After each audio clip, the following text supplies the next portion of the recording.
পুরী ভ্রমণের আজকে দ্বিতীয় দিন। আজকে সকাল সকাল শুরু হয়েছে ওটিডিসির গোল্ডেন ট্রায়াঙ্গেল ট্যুর। আমরা আজকে পুরী, কোণার্ক আর ভুবনেশ্বরের বিভিন্ন দ্রষ্টব্যগুলি ঘুরে দেখছি।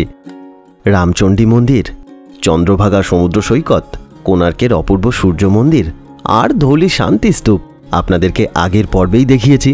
আগের পর্বটি যদি না দেখে থাকেন অনুরোধ রইল একবার দেখে নেওয়ার জন্য, লিংক দিয়ে রাখছি। শান্তিস্তূপ থেকে এখন আমরা যাচ্ছি এই ভ্রমণের অন্যতম আকর্ষণ লিঙ্গরাজ মন্দির দেখতে। এর সাথে আজকে দেখে নেব উদয়গিরি ও খণ্ডগিরি, আর ছোট থেকে বড় সবার প্রিয় নন্দনকানন।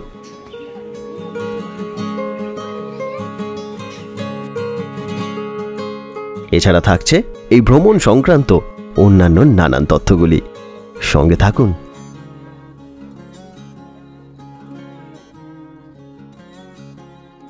দয়া বাবু যে ওখানে আসতেলে না, সেই সময় দয়া নদী হয়ে যাচ্ছে, নদীর নাম। ମୁଁ ପୁରା ଏଇ ମଡେଲ ପହଞ୍ଚି ଆମର এই যে লিঙ্গরাজ সামনের যে মোড়, ধৌলির যে শান্তিস্তূপ আছে ওই শান্তিস্তূপ থেকে লিঙ্গরাজের মন্দির আসতে সময় লাগলো মিনিট 30-এর মতো। তা আমাদের যে ড্রাইভার দাদা আছে উনি বলছে আমি 30 মিনিট সময় দিচ্ছি, ওর বেশি দেবো না, আপনারা সব জায়গায় দেরি করছেন, আপনারা যাবেন পুজো দেবেন চলে আসবেন, আর কোনো পান্ডার খপ্পরে পড়বেন না। এখানকার পান্ডারা সত্যিই বদমাইশ। তা আমরা ভাবছি যে 30 মিনিটে কি করে হবে। তো এখানে একটা ফাঁকা জায়গা আছে, ফাঁকা জায়গাটা দাঁড়িয়ে আমি আগে মন্দিরটাকে একবার দু চোখ ভরে দেখে নিচ্ছি, প্রাণ ভরে দেখে নিচ্ছি। মানে এমন হয়েছে এগুলো তো বিশাল বিশাল মন্দির, এগুলো না সামনে থেকে ঠিক এরকম ভাবে কি করে দেখবো বলুন তো। আজকে গরমটাও খুব ভালো আছে। তা এই যে লিঙ্গরাজির মন্দির, এই মন্দিরের উচ্চতা হচ্ছে 180 ফুট, মানে ভীষণ উঁচু। তা ভুবনেশ্বরের ল্যান্ডমার্ক বলা যেতে পারে এই মন্দিরটাকে। যেমন পুরীর মন্দির সুন্দর, বিশাল, অপূর্ব, চিত্তাকর্ষক, জবরদস্ত, ঠিক তেমনই কিন্তু এই মন্দির। একাদশ শতাব্দীতে সোমবংশী রাজারা এই মন্দিরটাকে নির্মাণ করেছেন। তারপরে গঙ্গা রাজবংশের যে রাজারা আছেন তারা ধীরে ধীরে এর পুনর্নির্মাণ করেছেন। কলিঙ্গ স্থাপত্যকে এই মন্দিরের প্রতিটা ছত্রে খুব সুন্দরভাবে ফুটিয়ে তোলা হয়েছে। আর একটা জিনিস হচ্ছে জেমস ফার্গিউসন, যার ভারতীয় স্থাপত্য আর পুরাতত্ত্ব যে আছে তার প্রতি যার ভীষণ আগ্রহ ছিল, তিনি বলেছিলেন এই মন্দিরটাকে দেখার পরে যে ভারতবর্ষে যত হিন্দু মন্দির আছে তাদের মধ্যে একটা সম্পূর্ণ উদাহরণ হচ্ছে লিঙ্গরাজের এই মন্দির। তাই এই মন্দিরে এখন আমি যাচ্ছি, জানি না কত সময় লাগবে। তা যা ভিড় আছে আমার মনে হচ্ছে 25 মিনিট, তার মধ্যে আমি পুজো দিয়ে চলে আসবো। যদি ভালোভাবে আমি মন্দিরটা দেখি তাহলে আমার একবেলা সময় লাগবে, আর যদি সোজা যাই হরিহরকে দেখেই পালিয়ে আসি তাহলে 30 মিনিটের মধ্যে আমি করে ফেলবো। এবার ছুটবো, এবার দৌড়াতে হবে।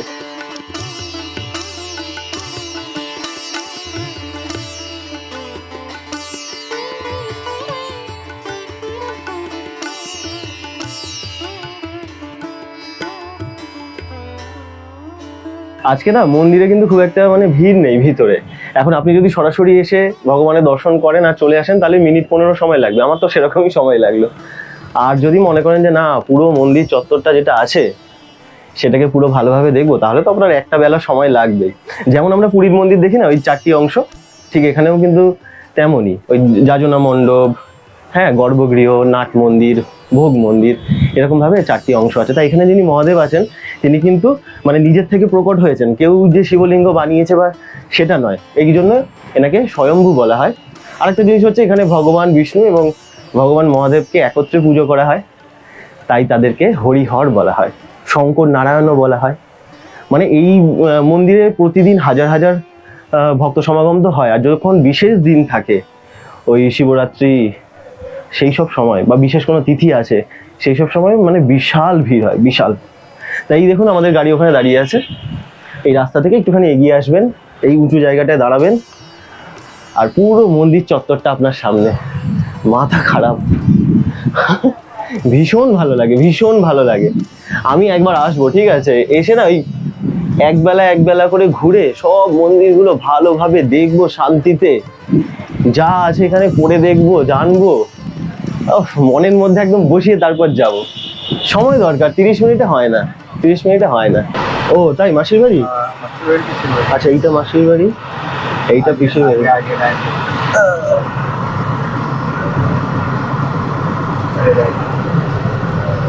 বাহ,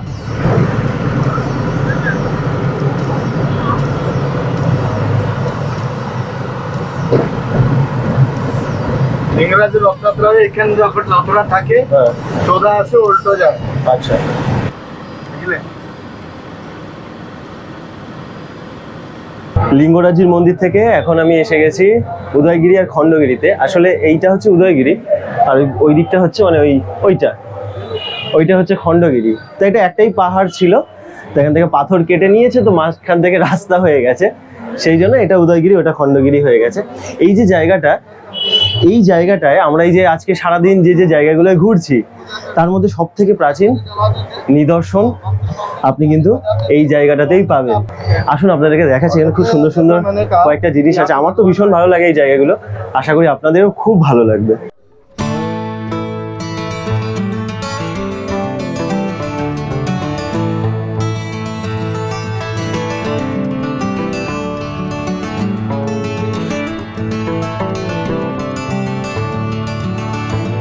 এই পুরো চত্বরটিতে অনেকগুলি গুহা বা গুম্পা আছে। তা এই যে গুহা বা গুম্পাগুলি আছে, এগুলি দ্বিতীয় খ্রিস্টপূর্বাব্দে মেঘবাহন রাজত্বের রাজা খারবেলা তিনি নির্মাণ করিয়েছিলেন। তা রাজা খারবেলাকেই কিন্তু উড়িষ্যার সব থেকে প্রভাবশালী রাজা হিসাবে গণ্য করা হয়, একজন ভীষণ ভালো রাজা ছিলেন। তা এই পুরো এলাকাটা তো জঙ্গলে মানে ভর্তি ছিল, জঙ্গলাকীর্ণ ছিল। তা একজন যুবক যার নাম হচ্ছে অ্যান্ড্রিউ স্টার্লিং, তিনি ঊনবিংশ শতাব্দীতে এই গুহাগুলিকে আবার খুঁজে বের করেছিলেন। তা এখানে মোট 117টি গুহা ছিল, কিন্তু এখন মোট 33টি গুহা অবশিষ্ট রয়েছে, যার মধ্যে এই উদয়গিরিতে 18টা আর ওই খণ্ডগিরিতে হচ্ছে 15টি গুহা আছে।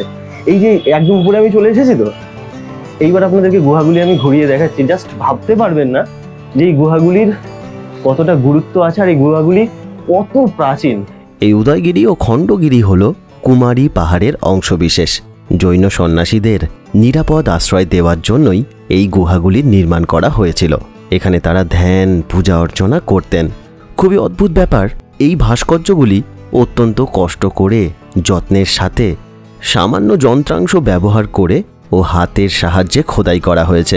ফুটিয়ে তোলা হয়েছে পুরাণ ও ইতিহাস, এমনকি মর্মভেদী কলিঙ্গ যুদ্ধের ইতিহাসও এখানে খোদাই করা হয়েছিল। প্রতিটি গুহার মধ্যে জল সরবরাহের জন্য নালারও ব্যবস্থা আছে। সন্ন্যাসীগণের নিজেদের মধ্যে কথা বলার জন্য দেওয়ালে ছিদ্র করা আছে। এছাড়া লণ্ঠন রাখার, বিশ্রামের জন্য মাথা রাখার ব্যবস্থাও এখানে ছিল। কিছু কিছু গুহা ছিল দ্বিতল, যেগুলিকে ব্যবহার করা হতো গভীরভাবে ধ্যানমগ্ন হওয়ার জন্য। আমার উদয়গিরি দেখা হয়ে গেল। তা উদয়গিরিতে না 4টে গুহা আছে যেগুলো খুব উল্লেখযোগ্য, যার মধ্যে হচ্ছে হাতি গুম্পা, রানী গুম্পা, ব্যাঘ্র গুম্পা আর একটা হচ্ছে গণেশ গুম্পা। তো এইগুলো হচ্ছে খুব উল্লেখযোগ্য। আর এখন আমি যাচ্ছি খণ্ডগিরিতে। খণ্ডগিরিতে একটা মন্দির আছে, জৈন মন্দির, তবে অনেক সিঁড়ি আছে ওখানে। যদি আপনারা যান, মানে যদি হাঁটুর সমস্যা থাকেন তাহলে একটু রয়ে বসে যাবেন, আজকে তো রোদ অনেক আছে।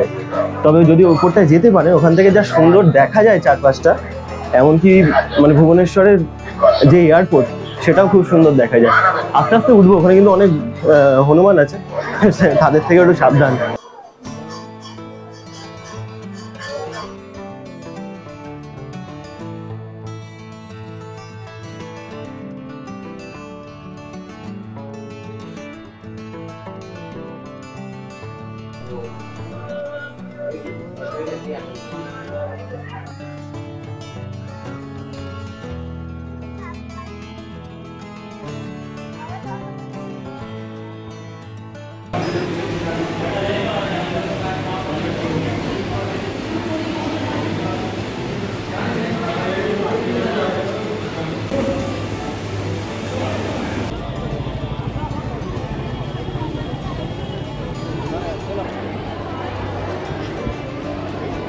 আমি নন্দনকাননের যে জু আছে সেখানে চলে এসেছি। উফ, রাস্তাটা কি সুন্দর লাগছে, দেখুন গাছগুলো, এই পুরো এলাকাটা দেখুন, এই ফুলের এগুলো পড়ে আছে, কি ভালো লাগছে, দারুণ সুন্দর লাগছে। তা আমাদের তো টিকিটের পয়সা আমরা আগেই দিয়ে দিয়েছিলাম, আমাদের যিনি ড্রাইভার আছেন উনি এবারে আমাদের গাইডের কাজ করছেন। তা ভালো, লোকটা খারাপ নয়। তা আমরা হিসাব করে দিয়েছিলাম, 285 টাকার মতন পড়েছিল এক একজনের।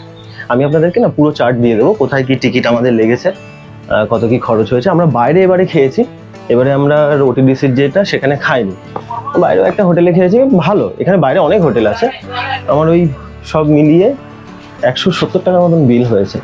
মাছ ভাত ছিল, খারাপ নয়, মোটামুটি, মানে খুব আহামরি নয়। তা তা এখানে টিকিটের প্রাইস হচ্ছে বড়দের মানে 12 বছরের উপরে যদি হয় তাহলে হচ্ছে 50 টাকা, আর ছোট বাচ্চা 12 বছরের নিচে 3 থেকে 12 বছর সেক্ষেত্রে 10 টাকা মাত্র। আর যদি ফরেনার্স হয় তাহলে তাদের হচ্ছে 100 টাকা। তা একটা ভিডিওগ্রাফির একটা চার্জ থাকে, কিন্তু যেহেতু উনি আছে সব জায়গাতে, উনি আমাকে বার করে দিচ্ছে, তা আমার ওই পয়সাটা বেঁচে যাচ্ছে। এবার দেখুন, আমি আগের বারে কি হয়েছে, আমি আগের বারে এখানে এসে ঘুরেছিলাম, তো আমি সাফারি করেছিলাম, তারপরে ব্যাটারি গাড়ি নিয়ে ঘুরেছিলাম, আমার ঠিক ভালো লাগেনি। সাফারি তো আমি করেই দেখেছিলাম, খুব একটা আহামরি যে ওখানে দেখা যায় বা কিছু সেটাও নয়। আর ব্যাটারি গাড়ি করে ওই টুকটুক করে একবার ওঠাবে নামাবে, আবার সেই ব্যাটারি গাড়িতে চাপার জন্য আবার লাইন দাও, ওতে যেন সময় আমার বেশি গিয়েছিল। ওর থেকে আমি পায়ে হেঁটে এদিক ওদিক ঘুরবো। তা আমি এবারে ঠিক করেছি, আমি ওই একদম ঢুকেই বাঁ দিকের রাস্তাটা নিয়ে নিয়েছি, কারণ বাঘ, সিংহ, জিরাফ, হরিণ, অ্যাকোরিয়ামটাই সামনেই, ওইগুলোই আমার বেশি ভালো লাগে। তা আমি ওগুলো পায়ে হেঁটে টুকটুক করে ছবি তুলবো, ঘুরবো, ভালো লাগবে আমার। আপনারা যদি মনে করেন তাহলে আপনারা ব্যাটারি গাড়ি এসব নিতে পারেন, এই সামনেই সব, যখন টিকিট করবেন ওখান থেকে আপনি কাউন্টারে বলে করে নেবেন। আর সাফারির যেটা হয়, মানে যেটা বাসে করে যেটা হয়, সেটা ওই ব্যাটারি গাড়ি ওনারাই আপনাকে নিয়ে যাবে। তো এইটা হচ্ছে ব্যাপার। এখন এই নন্দনকানন যে চিড়িয়াখানা, এই চিড়িয়াখানাটার একটা বিশেষ ব্যাপার হচ্ছে, এটা কিন্তু একটা জঙ্গলের মধ্যে অবস্থিত। তা এরকম চিড়িয়াখানা কিন্তু সচরাচর আমরা দেখতে পাই না। আমরা দেখি যে একটা জায়গা নেওয়া হয়েছে, তাতে চিড়িয়াখানার একটা ব্যবস্থা করা হয়। তো এইটা একটা কিন্তু একটা বিশেষ জিনিস, যেটা কিন্তু একটা জঙ্গলের মধ্যেই অবস্থিত। তা 1960 সালে এর প্রতিষ্ঠা করা হয়েছিল। তারপরে 1979 সালে সাধারণ মানুষের জন্য, পর্যটকদের জন্য এটা খুলে দেওয়া হয়। 1080 একর জায়গা জুড়ে এটা বিস্তৃত। আর এখানে একটা সুন্দর লেক আছে, বিশাল বড়, ওইদিকে দেখাবো আপনাদের যাওয়ার সময়। তার নাম হচ্ছে কাঞ্জিয়া লেক। সামনে অ্যাকোরিয়াম দিয়ে ঘোরা শুরু করছি।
আমি এই জিনিসটা এর আগেও দেখেছি, ওই ব্যাটারি গাড়ি করে ঘোরার থেকে নিজের পায়ে হেঁটে ঘোরা অনেক ভালো।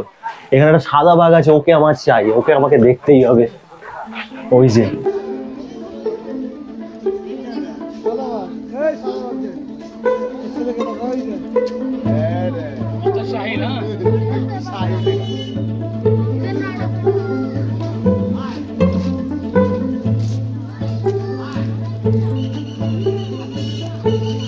ওই সাদা বাঘটা না, ওপাশে যে কালো বাঘটা আছে ওইটার সাথেও খালি উঁকি মারছে, মানে কিছু নিজেদের মধ্যে ওদের একটা কথা হচ্ছে। সাদা বাঘটা রেগে আছে, মানে যদি এখন জালটা থাকতো, মানে না থাকতো, হতো আজকে লঙ্কা কাণ্ড। দেখি এখানে কি আছে, ওই হেঁটেই ভালো।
মানে এখানে যে জীবজন্তুগুলো আছে তাদেরকে না রীতিমতো ওরা এত সুন্দর মেনটেন করেছে, মানে এত ভালো লাগছে ওদেরকে দেখে।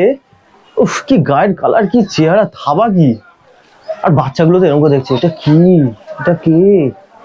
ওদেরকেই আমি দেখি খালি।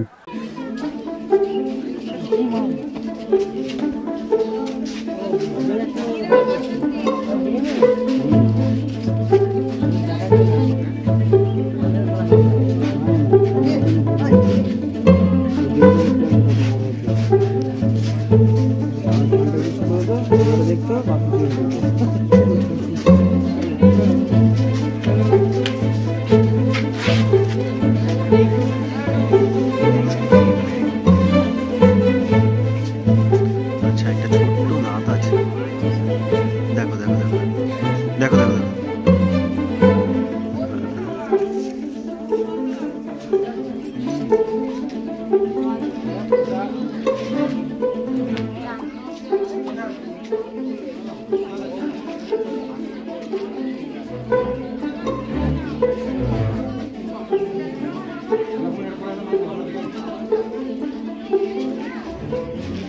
বলবো আমি কি কি দেখলাম এই পায়ে হেঁটে হেঁটে। প্রথমে একটা চিতাবাঘ, তারপরে একটা কালো বাঘ, তারপরে একটা সাদা বাঘ, তারপরে একটা রয়্যাল বেঙ্গল টাইগার, তারপরে এখানে দুটো হাতি, এবার হচ্ছে একটা জিরাফ চাই, আর হচ্ছে গিয়ে ও হ্যাঁ ভাল্লুক দেখেছি একদম প্রথমে। এবার হচ্ছে একটা জিরাফ, জিরাফ হয়ে গেলে মোটামুটি আমার হয়ে যাবে। অনেক ভালো ঘুরলাম, অনেক ভালো ঘুরছি, পায়ে হেঁটে অনেক শান্তি। যতক্ষণ ইচ্ছা দাঁড়াচ্ছি, কেউ বলার নেই। একটা জিরাফ হলে আমার হয়ে যাবে।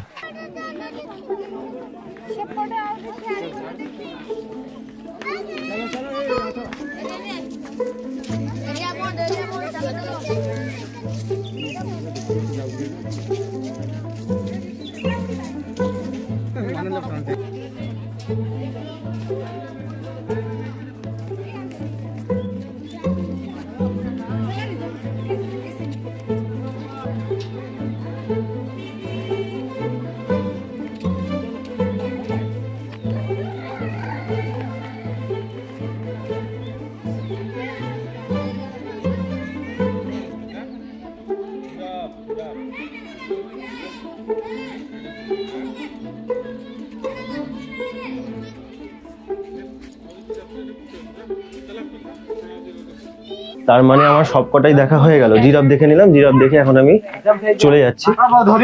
কি সুন্দর এরা সিস্টেমটা করেছে দেখুন।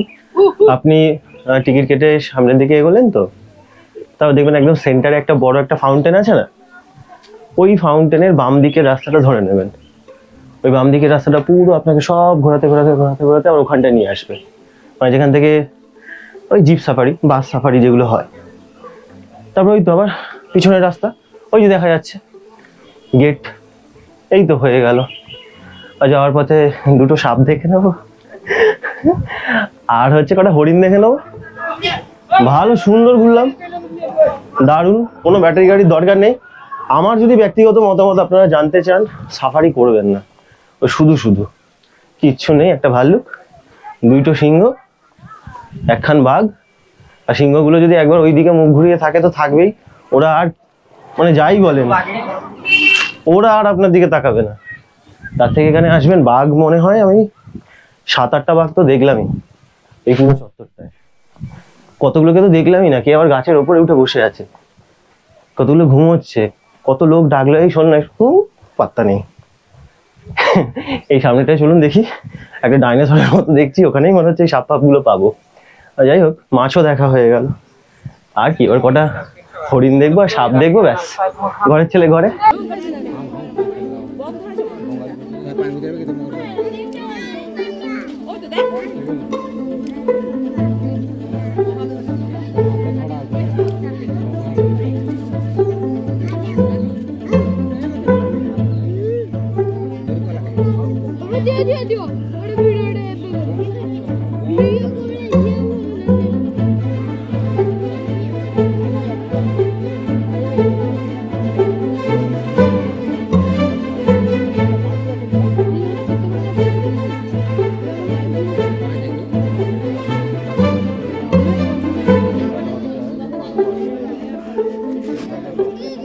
আমি এক্সিটের দিকে চলে যাচ্ছিলাম, তা দেখলাম একটা বোর্ডে লেখা আছে মুগার ঘড়িয়াল।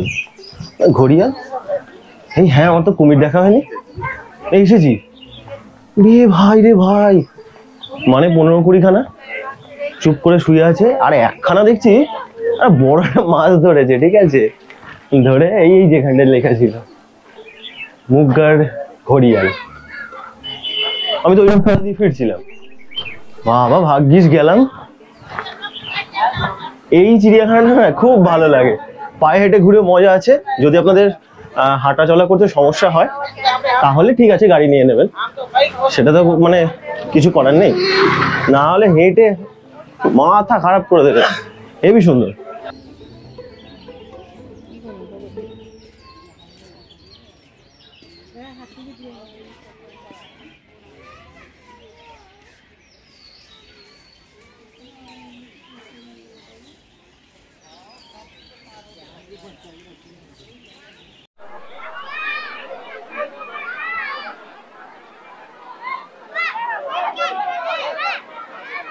ওই সেই আগের রেটটাই আছে, 80 টাকা, মানে 3 বছরের উপরে হলে 80 টাকা রেট পড়ছে। হয়ে গেল, তার মানে একদম শেষ। আসুন তাহলে লেকটাও দেখে নিই একবার। এবার দেখুন, আপনি যদি ভালোভাবে সব দেখেন, সাপ, কচ্ছপ, তাহলে আপনার 2 ঘন্টা ধরুন। আরো ভালো করে যদি দেখতে হয় তাহলে একদিন পুরো। সময় তো লাগবেই, এত বড় জায়গা, একটু তাড়াহুড়ো করে দেখতে হলো। চলুন লেকটাকে একবার দেখে নিই। এখানে না ওই লেকের ওপর থেকে আবার এও যায়, রোপওয়েরও ব্যবস্থা আছে। এখানে একটা ওটিডিসির হোটেল আছে, আমাদের আজকে বাইরেই খাইয়েছে, ওই হোটেলের সামনে থেকেই দেখা যায়। আপনি যদি কখনো আসেন, ফাউন্টেন সামনে।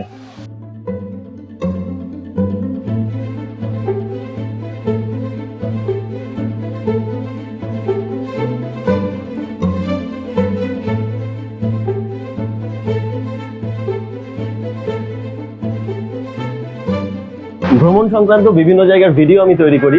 যদি আপনাদের এই ধরনের ভিডিও ভালো লাগে, চ্যানেলের সঙ্গে থাকতে পারেন, চ্যানেলটিকে সাবস্ক্রাইব করতে পারেন। অনেক ধন্যবাদ আপনাদের মূল্যবান সময় দেওয়ার জন্য। খুব ভালো থাকবেন, দেখা হচ্ছে পরের ভিডিওয়।